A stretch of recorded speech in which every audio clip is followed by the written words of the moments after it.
Japan സഞ്ചാരത്തിന്റെ 3-ാം ദിവസം. ഞങ്ങളിപ്പോൾ Nagoya പട്ടണത്തിലൂടെ സഞ്ചരിച്ചുകൊണ്ടിരിക്കുകയാണ്. ടോക്കിയോയിൽ നിന്ന് തെക്കോട്ടാണ് യാത്ര. ഇന്ന് ഉച്ച കഴിയുമ്പോഴേക്കും ഒസാക്കയിലെത്തണം. നഗോയയിലെ ടൊയോട്ട മ്യൂസിയവും മറ്റു കാഴ്ചകളുമെല്ലാം കണ്ടാണ് ഇന്നത്തെ യാത്ര. നേരം 11:30 ആയിരിക്കുന്നു. നഗോയ പട്ടണം വളരെ പ്രശസ്തമാണ്. 2-ാം ലോകമഹായുദ്ധകാലത്ത് വലിയ വ്യോമാക്രമണങ്ങൾ നേരിട്ട നഗരമാണ് നഗോയ. കാർ ഒരു എലിവേറ്റഡ് ഹൈവേയിലേക്ക് കയറാൻ പോവുകയാണ്. അതിനുള്ള ടോൾ ഗേറ്റ് കടന്നു. ടോൾ ഗേറ്റ് കടന്നാൽ ഉടനെ റാമ്പ് പോലുള്ള ഒരു റോഡിലൂടെ കയറി എലിവേറ്റഡ് ഹൈവേയിലേക്ക് കയറും. ജപ്പാനിലെ എല്ലാ നഗരത്തിലും പ്രധാന സ്ട്രീറ്റിന്റെ എല്ലാം മുകളിലൂടെ എലിവേറ്റഡ് റോഡ് കൂടിയുണ്ട്. നഗരത്തിൽ ഇറങ്ങേണ്ടാതെ സ്പീഡിൽ പോകേണ്ടവർക്കെല്ലാം അതിലൂടെ പോകാം. നഗരത്തിൽ ഇറങ്ങേണ്ടവർക്ക് താഴത്തെ റോഡിലൂടെയും പോകാം. അങ്ങനെയാണ് സിസ്റ്റം. 2 ദിശയിലേക്കും എലിവേറ്റഡ് ഹൈവേകളുണ്ട്. ഒരു തടസ്സവുമില്ലാതെ അതിവേഗം പോകാവുന്ന പാത. എലിവേറ്റഡ് ഹൈവേയിലേക്ക് കയറിക്കഴിഞ്ഞാൽ വീണ്ടും ടോൾ ഗേറ്റുകളുണ്ട്. ഇവിടുത്തെ ടോൾ ഗേറ്റുകളുടെ പ്രത്യേകത ഇതാണ്: വാഹനം ഓടിയങ്ങ് പോയാൽ മതി. അവിടെ ഗേറ്റ് താഴുന്ന പ്രശ്നം പോലുമില്ല. ടോൾ ഓട്ടോമാറ്റിക്കായിട്ട് എടുത്തുകൊള്ളും. നമ്മുടെ നാട്ടിൽ ഫാസ്ടാഗ് എല്ലാം ഉണ്ടെങ്കിലും ടോൾ ഗേറ്റിൽ കാത്തുകിടക്കണമല്ലോ. ഇപ്പോൾ ഒരു പാലത്തിലേക്ക് കയറുന്നു. കിസോ നദിയുടെ കുറുകെയുള്ള പാലമാണ്. ഇവിടെ പാലങ്ങൾക്കെല്ലാം ഇളം പച്ച നിറമാണ്. 229 കിലോമീറ്റർ നീളമുള്ള നദിയാണ് കിസോ. ജപ്പാനിലെ റൈൻ എന്നറിയപ്പെടുന്ന നദി. കിസോ റിവർ കഴിയുന്നതോടുകൂടി കൃഷിയിടങ്ങളാണ്. ഒരു ദ്വീപ് പോലത്തെ ഭാഗമാണിത്. ഇത് കഴിഞ്ഞാൽ നഗരഗാവ എന്നൊരു നദി കടക്കാനുണ്ട്. ഈ 2 നദികൾക്കിടയിലുള്ള ഭാഗമെല്ലാം നല്ല കൃഷിയിടങ്ങളാണ്. കൃഷിയിടങ്ങൾ കഴിയുന്നതോടെ നഗരഗാവ നദിക്ക് മുകളിലുള്ള പാലത്തിലേക്കെത്തുന്നു. നഗരഗാവ നദിക്കൊരു പ്രത്യേകതയുണ്ട്. അതൊരു ഇരട്ട നദിയാണ്. നഗരഗാവ നദിയുടെ അതിരിൽ മതിൽ കിട്ടിയതുപോലെയുള്ള ഒരു തിട്ടയ്ക്ക് അപ്പുറത്തുകൂടി ഇബി നദി ഒഴുകുന്നുണ്ട്. നഗരഗാവ ഇപ്പോൾ കടന്നു. അത് കഴിഞ്ഞ് തിട്ട. ഇത് ഇബി നദിയാണ്. ഇബി നഗരഗാവ എന്ന് 2 നദികളുടെയും കൂടി പേരുകൾ ഒന്നിച്ചും പറയാറുണ്ട്. കിസോ 3 റിവേഴ്സ് എന്ന 3 നദികളുടെ പ്രദേശമാണ് നഗോയ ഉൾപ്പെടുന്ന സമതലം. നോബി സമതലം എന്നാണ് അതറിയപ്പെടുന്നത്. നദി കഴിഞ്ഞ് വലിയൊരു പാലത്തിലൂടെ ചെന്ന് ബസ് ഒരു ടണലിലേക്കാണ് കയറുന്നത്. കോൺസെയാമ എന്ന ടണലാണിത്. 3.25 കിലോമീറ്റർ നീളമുള്ള ടണലാണ്. ജപ്പാൻ മലനിരകളും താഴ്വരകളുമൊക്കെയുള്ള രാജ്യമായതുകൊണ്ട് ഇവിടെ ടണലുകൾ അതിസാധാരണമാണ്. 6 വരി പാതയുള്ള ടണലുകൾ മിക്കയിടത്തുമുണ്ട്. അത് ഈ രാജ്യത്താകെ 10,570 റോഡ് ടണലുകൾ ഉണ്ടെന്നാണ് കണക്ക്. ടണൽ കഴിഞ്ഞാൽ ഒരു പാലത്തിലേക്ക് കയറുന്നു. പിന്നെ വെട്ടി സമതലമാക്കിയ പ്രദേശത്തു കൂടിയാവും യാത്ര. 16, 17 നൂറ്റാണ്ടുകളിൽ തന്നെ വീതിയുള്ള നല്ല റോഡുകൾ ഉണ്ടായിരുന്ന രാജ്യമാണ് ജപ്പാൻ. 19-ാം നൂറ്റാണ്ടിന്റെ 2-ാം പകുതിയിലാണ് ഇവർ പാശ്ചാത്യ ശൈലിയിൽ റോഡുകൾ കൂടുതൽ വികസിപ്പിച്ചു തുടങ്ങിയത്. 2-ാം ലോകമഹായുദ്ധത്തിനു ശേഷം രാജ്യത്തെ ഹൈവേകൾ മിക്കതും പുതുക്കിപ്പടുത്തു. ഇപ്പോൾ ലോകത്ത് തന്നെ മികച്ച ഹൈവേകളും അവിടെ മികച്ച സുരക്ഷാ സംവിധാനങ്ങളുമുള്ളൊരു രാജ്യമാണിത്. ഞങ്ങൾ കുസാറ്റ്സു പട്ടണത്തിലേക്കെത്തി. ഷിഗ പ്രൊവിൻസിലുള്ള ഒരു പട്ടണമാണ് കുസാറ്റ്സു. 1,40,000 ആളുകൾ വസിക്കുന്ന പട്ടണമാണ്. താമരപ്പൂക്കളുടെ പട്ടണം എന്നൊരു വിശേഷണമുണ്ട് ഇതിന്. കുസാറ്റ്സുവിലെ കരാസുമ എന്ന സ്ഥലത്തുള്ള അതിവിശാലമായ താമരക്കുളത്തിൽ ദിവസവും ആയിരക്കണക്കിന് താമരകൾ വിരിയുന്നതുകൊണ്ടാണത്. ഞങ്ങൾ ഈ പട്ടണത്തിലേക്ക് കയറാൻ കാരണമുണ്ട്. നേരം 1 മണിയായിരിക്കുന്നു. കുസാറ്റ്സുവിൽ നിന്നാണ് ഉച്ചഭക്ഷണം. സഞ്ചാരത്തിന്റെ ഇത്തരം ടൂറുകളിലെല്ലാം കാര്യങ്ങൾ കൃത്യമായി പ്ലാൻ ചെയ്തിട്ടുണ്ടാകും. എവിടെ നിന്നാണ് ലഞ്ച് കഴിക്കേണ്ടത്, എവിടെ നിന്നായിരിക്കണം ഡിന്നർ, അതിനിടയ്ക്ക് എന്തൊക്കെ കാഴ്ചയുണ്ട്, ഓരോ സ്ഥലത്തും എത്ര നേരം നിർത്തണം, ഇത്തരം കാര്യങ്ങളെല്ലാം കൃത്യതയോടെ ആസൂത്രണം ചെയ്തിരിക്കും. അതുകൊണ്ട് സംഘത്തിലുള്ളവർക്ക് വിശക്കുന്നു എന്ന് മനസ്സിൽ തോന്നുമ്പോഴേക്കും ലഞ്ച് കഴിക്കാൻ ഒരു സ്ഥലത്തെത്തിയിട്ടുണ്ടാകും. 70 ചതുരശ്ര കിലോമീറ്റർ വിസ്തൃതിയുള്ള പട്ടണമാണ് കുസാറ്റ്സു. 2 എക്സ്പ്രസ് വേകളുടെയും 2 നാഷണൽ റൂട്ടുകളുടെയും സംഗമസ്ഥാനമാണ് ഈ പട്ടണം. 24 ഗവൺമെന്റ് സ്കൂളുകൾ പ്രവർത്തിക്കുന്ന പട്ടണമെന്ന പ്രത്യേകതയുമുണ്ട് കുസാറ്റ്സുവിന്. റെസ്റ്റോറന്റിന്റെ അടുത്തുവരെ ബസ് എത്താത്തതുകൊണ്ട് തൊട്ടടുത്ത സ്ട്രീറ്റിൽ നിർത്തി ഇറങ്ങി. റെസ്റ്റോറന്റിലേക്ക് നടന്നു. ജാപ്പനീസ് കോണ്ടിനെന്റൽ വിഭവങ്ങളാണ് ലഞ്ച്. ബുഫേ പോലുള്ള സിസ്റ്റമാണ്. ഞങ്ങൾ റെസ്റ്റോറന്റിന്റെ അകത്തേക്ക് കയറി ചെന്നു. ഗൈഡ് ടാക്സൺ എല്ലാവർക്കും നിർദ്ദേശങ്ങൾ കൊടുക്കുന്നു. നല്ലൊരു റെസ്റ്റോറന്റാണിത്. റെസ്റ്റോറന്റിന്റെ ഒരു ഭാഗത്ത് മദ്യം നിരത്തി അങ്ങനെ വെച്ചിരിക്കുന്നു. ലഞ്ച് കഴിക്കുന്നതിന് മുൻപ് 2 എണ്ണം വീശേണ്ടവർക്ക് അതാകാം. പക്ഷേ നമ്മുടെ സംഘത്തിലുള്ളവരൊക്കെ ഡീസന്റാണ്. ആരും അങ്ങോട്ട് തിരിഞ്ഞു നോക്കുക പോലും ചെയ്യുന്നില്ല. സഞ്ചാരം സംഘത്തിന് വേണ്ടിയാണ് ഈ ഭാഗം ഒരുക്കി വച്ചിരിക്കുന്നത്. എല്ലാവരും ആസ്വദിച്ചു തന്നെ ലഞ്ച് കഴിച്ചു. ഇത്തരം ടൂറുകളിൽ സാധാരണഗതിയിൽ എല്ലാവർക്കും കഴിക്കാവുന്ന വിഭവങ്ങളായിരിക്കും സഞ്ചാരം അറേഞ്ച് ചെയ്യുക. ലഞ്ച് കഴിഞ്ഞു. പിന്നെ ചെറിയൊരു വിശ്രമം. ഇനിയും ദീർഘയാത്രയുണ്ട്. വിചിത്ര രൂപമുള്ള പുതിയ കാല കാറുകൾ പാതയിലെങ്ങും കാണാം. ഈ പ്രാമിൽ തള്ളിക്കൊണ്ടുവരുന്നത് കുഞ്ഞിനെയാണെന്ന് കരുതിയെങ്കിൽ തെറ്റി. ഇവനാണ് കക്ഷി. ഞങ്ങൾ കുസാറ്റ്സു പട്ടണത്തിൽ നിന്ന് യാത്ര തുടർന്നു. ഇനി 1 മണിക്കൂർ ഓടിയാൽ ഒസാക്കയിലെത്തും. അതിമനോഹരമായ പ്രകൃതിയാണ്. കൃഷിയിടങ്ങൾ.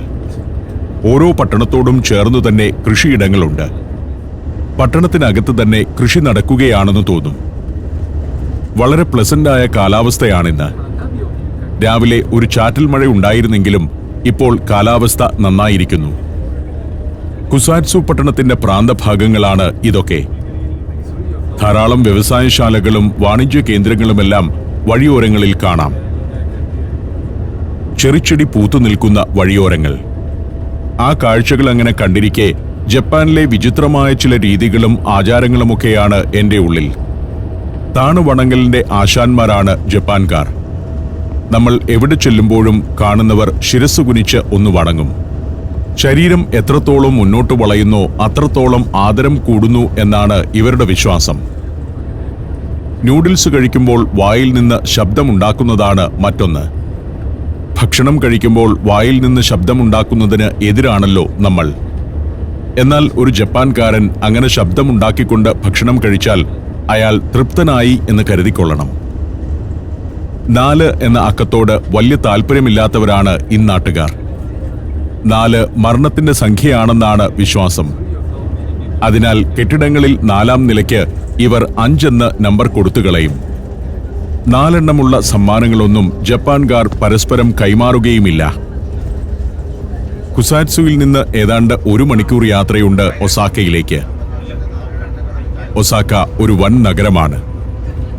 ജപ്പാനിലെ 3ാമത്തെ വലിയ നഗരം. ഇന്ത്യയിൽ മുംബൈ എന്നതുപോലെയാണ് ജപ്പാന് ഒസാക്ക. നമ്മൾ ഓടി ഒസാക്ക നഗരത്തിലെത്തിയിരിക്കുന്നു. 2500 വർഷം മുൻപ് മുതൽ തന്നെ ജനവാസമുണ്ടായിരുന്ന പ്രദേശത്താണ് ഇന്നത്തെ ഒസാക്ക നഗരം. 7-ാം നൂറ്റാണ്ടിൽ 10 വർഷക്കാലം ഇത് ജപ്പാന്റെ തലസ്ഥാനവുമായിരുന്നു. പഴയകാലത്ത് ജപ്പാന്റെ അടുക്കള എന്നായിരുന്നു ഒസാക്കയുടെ വിശേഷണം. രാജ്യത്തെ തന്നെ പ്രധാന അരിവ്യാപാര കേന്ദ്രമായിരുന്നു ഇത്. 1,90,00,000 ജനങ്ങൾ വസിക്കുന്ന പ്രദേശമാണ് വിശാല ഒസാക്ക. 15-ാം നൂറ്റാണ്ട് മുതൽ തന്നെ ജപ്പാനിലെ വാണിജ്യത്തിന്റെ കേന്ദ്രസ്ഥാനമായിരുന്നു ഒസാക്ക. ഇന്ന് പനാസോണിക് ഹോൾഡിംഗ്സ്, ഒസാക്ക ഗ്യാസ് തുടങ്ങി 50-ലധികം വൻകിട കമ്പനികളുടെ ആസ്ഥാനവും ഈ നഗരമാണ്. ഹൈവേ ഒരു കെട്ടിടത്തിനകത്തുകൂടി കയറിപ്പോകുന്നു. ഇതൊക്കെ ജപ്പാന്റെ ടെക്നോളജിയാണ്. കെട്ടിടം പൊളിച്ചു കളയണമെന്നില്ല ഹൈവേ ഉണ്ടാക്കാൻ. കെട്ടിടത്തിന്റെ 2 നിലയങ്ങ് വാങ്ങിയാൽ മതി. ആ 2 നിലയ്ക്കുള്ളിലൂടെ ഹൈവേ പോകും. താഴെയും മുകളിലുമുള്ള നിലകളിൽ ഓഫീസുകൾ പ്രവർത്തിക്കും. ഹൈവേ പോകുന്നിടത്ത് വെറുതെ സ്ഥലം കളയേണ്ട കാര്യമില്ല. ഹൈവേയുടെ മുകളിലേക്ക് കെട്ടിടം പണിതാൽ എന്താണ് കുഴപ്പം? താഴേക്കൂടി വാഹനങ്ങൾക്ക് പോകാമല്ലോ. ഇതൊക്കെ ചിന്തിക്കേണ്ട കാര്യമാണ്. ഇന്ത്യയിൽ എത്രയോ ലക്ഷം കിലോമീറ്റർ ഹൈവേയുടെ ഭാഗമായി കിടപ്പുണ്ട്. അതൊക്കെ റിയൽ എസ്റ്റേറ്റുകാർക്ക് കൊടുത്ത് വരുമാനമുണ്ടാക്കാം എന്നത് വേറിട്ടൊരു ചിന്തയാണ്. ഒസാക്ക പട്ടണത്തിലെ അമ്പരച്ചുംബികൾക്കിടയിലൂടെ ഞങ്ങൾ അങ്ങനെ പോവുകയാണ്. മാന്യമായി പെരുമാറുന്നവരുടെയും പ്രൗഢമായി വസ്ത്രം ധരിക്കുന്നവരുടെയും നഗരമെന്നാണ് ഒസാക്ക അറിയപ്പെടുന്നത്. ജാപ്പനീസ് ഭാഷ കൃത്യതയോടെ ഉപയോഗിക്കുന്നവരുമാണ് ഈ നഗരത്തിലുള്ളവർ. ഉൾക്കടലിൽ നിന്ന് നിരവധി നദികളും കനാലുകളും നഗരത്തിന്റെ അകത്തേക്ക് കയറിക്കിടക്കുന്നുണ്ട്. അതിന്റെ തീരങ്ങളിൽ മനോഹരമായ പ്രൊമനേഡുകളും സ്ട്രീറ്റുകളുമൊക്കെ രൂപപ്പെടുത്തിയിട്ടുണ്ട് ഇവർ. Morocco, north Macedonia, Kazakhstan, Zambia, Zimbabwe. സഞ്ചാരം പെൻഡ്രൈവ് വോളിയം നമ്പർ 21. അപൂർവ ദൃശ്യയാത്രാ വിവരണ ശേഖരം ഉടൻ സ്വന്തമാക്കാൻ സഞ്ചാരം എന്ന് SMS ചെയ്യൂ. ഫോൺ 9995444222. ഒരിടത്ത് വണ്ടി നിർത്തി ഞങ്ങൾ ഇറങ്ങി. ഒസാക്കയെ ഒന്ന് അടുത്ത് കാണണം. ജപ്പാൻകാർ നടന്നു പോകുന്ന തെരുവുകൾ, ടൂറിസ്റ്റുകളുമുണ്ട്. ഇന്നൊരു സൺഡേ ആയതുകൊണ്ട് എല്ലാവരും തെരുവിലേക്കിറങ്ങും. അവർക്കിടയിലൂടെ ഞങ്ങളും കുറച്ചു ദൂരം നടക്കാൻ തീരുമാനിച്ചു. ഗൈഡ് ടാക്സൺ അടയാളമുയർത്തി മുൻപേ പോകുന്നുണ്ട്. ഒസാക്കയുടെ തെരുവുകളിലൂടെ ഞങ്ങൾ നടന്നു. ഒസാക്കയുടെ ഒരു ഭാഗത്തെ ഒരു തെരുവ് എന്നേ പറയാനുള്ളൂ. മഹാനഗരമാണല്ലോ ഇത്. ഇവിടെ ഒരു നദീതീരമുണ്ട്, ഒരു വാട്ടർ ഫ്രണ്ട് ഏരിയ. അവിടുത്തെ പ്രൊമനേഡിലേക്കാണ് ഞങ്ങൾ പോകുന്നത്. ദോത്തോൻ ബോറി എന്നാണ് ആ നദിയുടെ പേര്. ഇതാണ് ആ നദി, ദോത്തോൻ ബോറി. അതിന്റെ തീരങ്ങളിൽ മുഴുവൻ പ്രൊമനേഡും ഫുഡ് സ്ട്രീറ്റുമെല്ലാമായി ഒരു എന്റർടൈൻമെന്റ് ഏരിയയാണ്. ഇതിന്റെ തീരത്തുകൂടി നടക്കാം. അങ്ങേയറ്റത്തൊരു പാലമുണ്ട്, എബിസു ബ്രിഡ്ജ്. അവിടം വരെ ഒന്ന് നടക്കുന്നത് എല്ലാവർക്കും ഒരു റിലാക്സേഷനാവും. വേണമെങ്കിൽ ഷോപ്പിംഗും നടത്താം. സംഘത്തിന് ഒസാക്കയെ ഒന്ന് അടുത്ത് പരിചയപ്പെടാം. ഫ്രീ ടൈമാണ്. കാഴ്ച കണ്ടും നാടൻ ഭക്ഷണം ആസ്വദിച്ചും ഷോപ്പിംഗ് നടത്തിയും നടക്കാൻ 1.5 മണിക്കൂർ. ദോത്തോൻ ബോറി നദിയിലൂടെ ക്രൂസുകളുണ്ട്. ഇത്തരം ബോട്ടുകളിൽ ടൂറിസ്റ്റുകൾ ഇങ്ങനെ പോയിക്കൊണ്ടിരിക്കും. ബോട്ടുകളിൽ ഒസാക്ക നഗരത്തിന്റെ ചരിത്രവും മറ്റും വിവരിച്ചു നൽകാൻ ഗൈഡുകളുണ്ടാകും. തോൻബോറി റിവർ വാക്ക് എന്നാണ് ഈ ഓരങ്ങൾ അറിയപ്പെടുന്നത്. ബോട്ടിലെ ഗൈഡുകൾ കഥ വിവരിച്ചുകൊണ്ടിരിക്കും. തീരത്തുള്ള ഓരോ കെട്ടിടത്തിന്റെയും ചരിത്രവും വിവരിക്കും. കഥയും ചരിത്രവും കേൾക്കുന്നത് ടൂറിസ്റ്റുകൾക്കും ഇഷ്ടമാണ്. ലോകത്തെല്ലായിടത്തും ടൂറിസത്തിൽ അത് പ്രധാനപ്പെട്ടൊരു കാര്യമാണ്. തോൻബോറി വണ്ടർ ക്രൂസ് എന്ന കമ്പനിയുടെ ഒരു ക്രൂസ് ഇവിടെ നിന്നാണ് പുറപ്പെടുന്നത്. നമുക്കും വേണമെങ്കിൽ ടിക്കറ്റ് എടുത്ത് കയറാം. വഴിയോരത്തെ ബോർഡ് വാക്കുകൾ രസകരമാണ്. അവിടെ ഇരിക്കാം, വിശ്രമിക്കാം, ക്രൂസ് ബോട്ട് കടന്നുപോകുന്നത് കണ്ടുകൊണ്ടിരിക്കാം. ചെറിയ റെസ്റ്റോറന്റുകളിൽ നിന്ന് സ്നാക്സ് വാങ്ങിക്കഴിക്കാം. നല്ല തണുപ്പുണ്ട്, അത്യാവശ്യം സൂര്യപ്രകാശവുമുണ്ട്. അതിനാൽ സുഖകരമായ കാലാവസ്ഥയാണ്. നടക്കാൻ വേണ്ടി സുന്ദരമാക്കിയിട്ടിരിക്കുന്ന വഴികൾ, നദിയിലേക്ക് ഇറക്കി നിർമ്മിച്ച ബോർഡ് വാക്കുകൾ തന്നെ. നദീതീരത്ത് രണ്ടു വശത്തും നടപ്പാത പണിതിട്ടിരിക്കുകയാണ്. ആളുകൾക്ക് എന്റർടൈൻമെന്റിന് ഇത്രയൊക്കെ മതി. നമ്മുടെ വാട്ടർ ഫ്രണ്ട് ഏരിയകളൊക്കെ ഇങ്ങനെയാക്കാവുന്നതേയുള്ളൂ. കൊച്ചിയിലെ കനാലുകളുടെ തീരങ്ങളൊക്കെ ഇങ്ങനെയാക്കണം. ഇത് ഇപ്പോഴൊന്നും നടക്കുമെന്ന് ഞാൻ പ്രതീക്ഷിക്കുന്നില്ല. എന്നാൽ നമ്മുടെ അടുത്ത തലമുറയ്ക്ക് ഇങ്ങനെയൊക്കെയാണ് വേണ്ടത്. ആളുകൾക്ക് വെറുതെ ഇരിക്കാവുന്ന സ്ഥലങ്ങൾ വേണം. ഇവിടെയാണ് ഞങ്ങളുടെ meeting point. Tour manager Sameel എല്ലാവർക്കും നിർദ്ദേശം കൊടുത്തു. 1 മണിക്കൂർ കഴിഞ്ഞ് എല്ലാവരും ഇവിടെ മീറ്റ് ചെയ്യണമെന്നാണ് പറഞ്ഞിരിക്കുന്നത്. അതുവരെ ഓരോരുത്തർക്കും തോന്നുന്ന വഴിയെ സഞ്ചരിക്കാം. എബിസു ബ്രിഡ്ജിലേക്ക് പോകാം. അതിന്റെ സൈഡിലുള്ള സ്ട്രീറ്റുകളിലൂടെ നടക്കാം.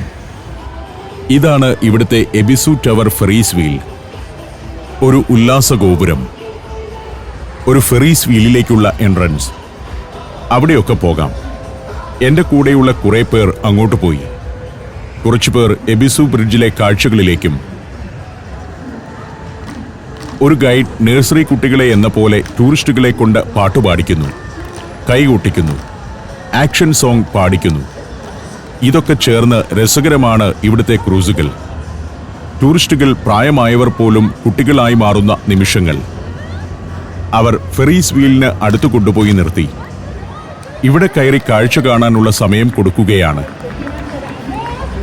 ഞാൻ എബിസു ബ്രിഡ്ജിലേക്ക് നടക്കാൻ തീരുമാനിച്ചു. പടിക്കെട്ടുകളിൽ ടൂറിസ്റ്റുകൾ കാഴ്ച കണ്ടിരിക്കുന്നു, കാറ്റുകൊള്ളുന്നു. ചിലർ ഭക്ഷണം കഴിച്ചിരിക്കുന്നു. വിചിത്രമായ ജാപ്പനീസ് വിഭവങ്ങൾ കിട്ടുന്ന റെസ്റ്റോറന്റുകളാണ് ഓരങ്ങളിലുള്ളത്. കോബെ മീറ്റ് എന്ന പേരിൽ പ്രത്യേക ഇറച്ചിയൊക്കെയുണ്ട് ഇവിടെ. ബീഫ് വിഭവമാണ്. അങ്ങനെയൊക്കെയുള്ള പല വിഭവങ്ങൾ. ഞാൻ നടന്ന് എബിസു ബ്രിഡ്ജിലേക്ക് ചെന്നു കയറി. നദിക്കു കുറുകെയുള്ള മറ്റൊരു പാലമാണ്. ഇതാണ് എബിസു ബ്രിഡ്ജ്. അവിടെ നിൽക്കുമ്പോൾ ഞാൻ നടന്നു വന്ന വഴിയാണ് താഴെ കാണുന്നത്. എബിസു ബ്രിഡ്ജ് ഒരു ഹാപ്പനിംഗ് പ്ലേസ് ആണ്. ടൂറിസ്റ്റുകളെ കൊണ്ട് നിറഞ്ഞൊരു പ്രദേശമാണ് എബിസു ബ്രിഡ്ജും അതിന്റെ രണ്ടു വശത്തേക്കും നീണ്ടുകിടക്കുന്ന പാതകളും. ജപ്പാൻകാരാണ് കൂടുതലും, ചെറുപ്പക്കാർ, പിന്നെ ടൂറിസ്റ്റുകളും. ഏതു ദിവസവും ഏതു സമയത്തും ഇങ്ങനെ ജനനിബിഡമായിരിക്കും എബിസു ബ്രിഡ്ജ്. ഇമാമിയ എന്നായിരുന്നു പുരാതന കാലത്ത് ഈ പ്രദേശത്തിന്റെ പേര്. പണ്ടെങ്ങോ ഇവിടെ ഒരു മരപ്പാലവും അതിനോടനുബന്ധിച്ച് ഒരു ഷ്രൈനും ഉണ്ടായതാണ്. പട്ടണം വളർന്നപ്പോൾ ഇവിടം ഒരു ഒത്തുകൂടൽ പ്രദേശമായി. ഇപ്പോൾ ഇവിടെയുള്ള പാലം ടൂറിസ്റ്റുകളുടെ ഒഴുക്കു പരിഗണിച്ച് 2007 പണിതതാണ്. എബിസു ബ്രിഡ്ജ് ചെന്നിറങ്ങുന്ന രണ്ടു കരയും ഷോപ്പിംഗിന്റെ പ്രധാന കേന്ദ്രങ്ങളാണ്. ന്യൂയോർക്കിലെ ടൈംസ് സ്ക്വയറിലേക്ക് ചെന്നിറങ്ങുന്ന അനുഭവമാണ് ഇവിടെ എത്തുമ്പോൾ. അവിടെ കാണുന്നത് പോലെയുള്ള ധാരാളം ബിൽ ബോർഡുകളും മറ്റും ഇവിടെയുമുണ്ട്. അവിടെയുള്ളതുപോലെ ടൂറിസ്റ്റുകളുടെ തിരക്ക്. എബിസു ബ്രിഡ്ജിനു ചുറ്റുമായി ഏതാനും മ്യൂസിയങ്ങളും പ്രവർത്തിക്കുന്നുണ്ട്. അതിനാൽ ഒരു ടൂറിസ്റ്റിന് അര ദിവസമെങ്കിലും ഇവിടെ ചെലവഴിച്ച് കാഴ്ചകൾ കാണാം. അരികത്തെ റെസ്റ്റോറന്റുകളിൽ നിന്ന് ജാപ്പനീസ് തനതു വിഭവങ്ങൾ ആസ്വദിക്കുകയും ചെയ്യാം. എബിസു ബ്രിഡ്ജിലേക്ക് വന്നു ചേരുന്ന രണ്ട് റോഡും കവേർഡ് സ്ട്രീറ്റുകളാണ്. ടൈംസ് സ്ക്വയറിനെ ഓർമ്മിപ്പിക്കുന്ന വലിയ LED വാളുകൾ വശങ്ങളിൽ. നേരെ മുന്നിൽ കാണുന്നത് എബിസു ബ്രിഡ്ജിലേക്ക് വരുന്ന പാതയാണ്. കവേർഡ് സ്ട്രീറ്റ്, കവേർഡ് മാർക്കറ്റ് എന്നും വേണമെങ്കിൽ പറയാം. അതിനകത്തേക്ക് നോക്കുമ്പോൾ ജനപ്രവാഹമാണ്. ടൂറിസ്റ്റുകളും നാട്ടുകാരും നിറഞ്ഞൊഴുകുന്നു. ടൂറിസത്തിന്റെ ഏറ്റവും പീക്ക് സീസണിലാണ് ഞങ്ങൾ ജപ്പാനിലേക്ക് വന്നിരിക്കുന്നത്. അതുകൊണ്ട് ഹോട്ടൽ മുറികളൊക്കെ വലിയ എക്സ്പെൻസീവാണ്. എന്നാൽ ഈ സമയത്താണ് ജപ്പാൻ സന്ദർശിക്കേണ്ടത്. ചെറി പൂക്കൾ പൂത്തു നിൽക്കുന്ന സമയം, നല്ല കാലാവസ്ഥ, മിതമായ തണുപ്പ്. ഈ സമയത്താണ് ഇവിടേക്ക് ടൂറിസ്റ്റുകൾ ഒഴുകുന്നത്. ഈ ദിനങ്ങളിലാണ് സഞ്ചാരത്തിന്റെ രണ്ട് ഗ്രൂപ്പുകൾ ജപ്പാനിലൂടെ കടന്നു പോകുന്നതും. ഞങ്ങൾക്ക് മുൻപേ ഒരു ഗ്രൂപ്പ് വന്നുപോയി. രണ്ടാമത്തെ ഗ്രൂപ്പിനൊപ്പമാണ് ഞാൻ സഞ്ചരിക്കുന്നത്. ഇവിടെ മക്ഡൊണാൾഡ്സ് മുതൽ നിരവധി റെസ്റ്റോറന്റുകളുണ്ട്. ആഗോള ഫുഡ് ചെയിനുകൾ. എല്ലാ വംശക്കാരെയും ജനക്കൂട്ടത്തിൽ കാണാം. ഇത് തനത് ജാപ്പനീസ് വിഭവങ്ങൾ വിൽക്കുന്ന റെസ്റ്റോറന്റുകളാണ്. ഒപ്പം മക്ഡൊണാൾഡ്സ് പോലുള്ള ഫാസ്റ്റ് ഫുഡ് ചെയിനുകളുമുണ്ട്. സ്ട്രീറ്റുകൾ അങ്ങനെ നിറഞ്ഞൊഴുകുകയാണ്. ഒരു പ്രത്യേക വൈബാണ് ഇവിടെ നിൽക്കുമ്പോൾ. പോസിറ്റീവ് എനർജി നൽകുന്ന ഒരിടം. ചില ജാപ്പനീസ് വിഭവങ്ങളുടെ ഒഴുകിപ്പരക്കുന്ന സുഗന്ധം, നല്ല കാപ്പിയുടെ മണം, ഇതെല്ലാം ചേർന്ന് രസകരമായ ഒരു ആംബിയൻസ് ആണ്. നല്ല വൃത്തിയുള്ള തെരുവുകൾ, റോഡുകൾ. ഞാൻ നടന്നു. ഇവിടുത്തെ എന്തെങ്കിലും ഭക്ഷണമൊക്കെ രുചിക്കുകയുമാകാമല്ലോ. ഈ കൂടെ നമ്മുടെ സംഘത്തിലെ ആളുകളുമുണ്ട്. മധു തമ്പാനാണ് ഇത്. പലരും പല വഴിക്ക് നടക്കുന്നു. 1 മണിക്കൂർ സമയം കൊടുത്തിട്ടുള്ളതുകൊണ്ട് ഓരോരുത്തർക്കും ഇഷ്ടമുള്ളത് എന്താണെന്ന് വെച്ചാൽ ചെയ്യാം. ചിലർ ഷോപ്പിങ്ങിന് പോയി, ചിലർ ഭക്ഷണം കഴിക്കാൻ പോയി, ചിലർ ഫെറി വീലിൽ കയറാൻ പോയി. ആൾക്കൂട്ടത്തിലൂടെ നടന്ന് ഞാൻ ഇവിടുത്തെ മറ്റൊരു പ്രധാന സ്ട്രീറ്റിലേക്ക് ചെന്നു കയറി. വണ്ടികളൊന്നും അനുവദിക്കുന്ന സ്ട്രീറ്റുകളല്ല ഇത്തരം സ്ഥലങ്ങളിലേത്. ആളുകൾക്ക് നടക്കാൻ മാത്രമുള്ളതാണ്. അതുകൊണ്ട് തന്നെ ആയിരക്കണക്കിന് ആളുകൾ നടക്കുന്നു. പുകശല്യമില്ലാതെ, മലിനീകരണ പ്രശ്നമില്ലാതെ, ഹോണടി ശബ്ദമില്ലാതെ ഇത്തരത്തിൽ വാക്കിംഗ് സ്ട്രീറ്റുകൾ നമ്മുടെ നഗരഹൃദയത്തിൽ രൂപപ്പെടേണ്ട കാലം കഴിഞ്ഞു. വാഹനങ്ങളുണ്ടെങ്കിൽ ഇത്രയും ആൾക്കാർ ഇങ്ങനെ സ്വതന്ത്രമായിട്ട് നടക്കില്ല. നമ്മുടെ കടക്കാരുടെ ഒരു പൊതുവിചാരം വണ്ടി വന്നെങ്കിലേ കച്ചവടം നടക്കുകയുള്ളൂ എന്നാണ്. അത് ശരിയല്ല. ആളുകൾ നടക്കുന്നിടത്താണ് കൂടുതൽ കച്ചവടമുണ്ടാവുക. ഇവിടെ വിചിത്രമായ ചില ജാപ്പനീസ് വിഭവങ്ങൾ വിൽക്കുന്നുണ്ട്. ടാക്കോയാക്കി എന്ന ഒരു വിഭവമാണ് ഇവിടെ ഉണ്ടാക്കിക്കൊണ്ടിരിക്കുന്നത്.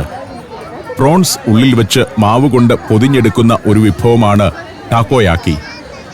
അതുണ്ടാക്കുന്നത് ഒരു പ്രത്യേക ഡൈക്കകത്ത് വെച്ചിട്ടാണ്.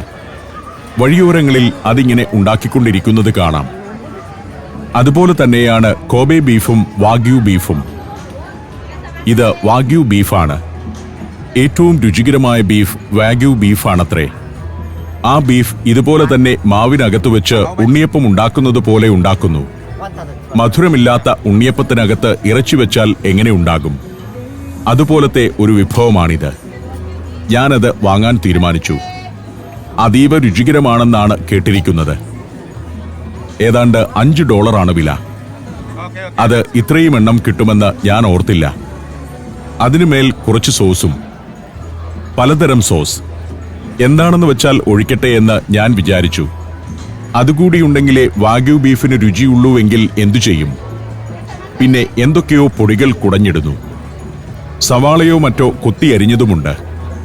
പിന്നെയും എന്തൊക്കെയോ ഇടാൻ തുനിഞ്ഞപ്പോൾ ഞാൻ അതുമതി നിർത്തിക്കോളാൻ പറഞ്ഞു. ഒറിജിനൽ വിഭവത്തിന്റെ രുചി പോകരുതല്ലോ. ആ വിഭവവും രുചിച്ച് സ്ട്രീറ്റിൽ ഞാൻ അങ്ങനെ നിന്നു.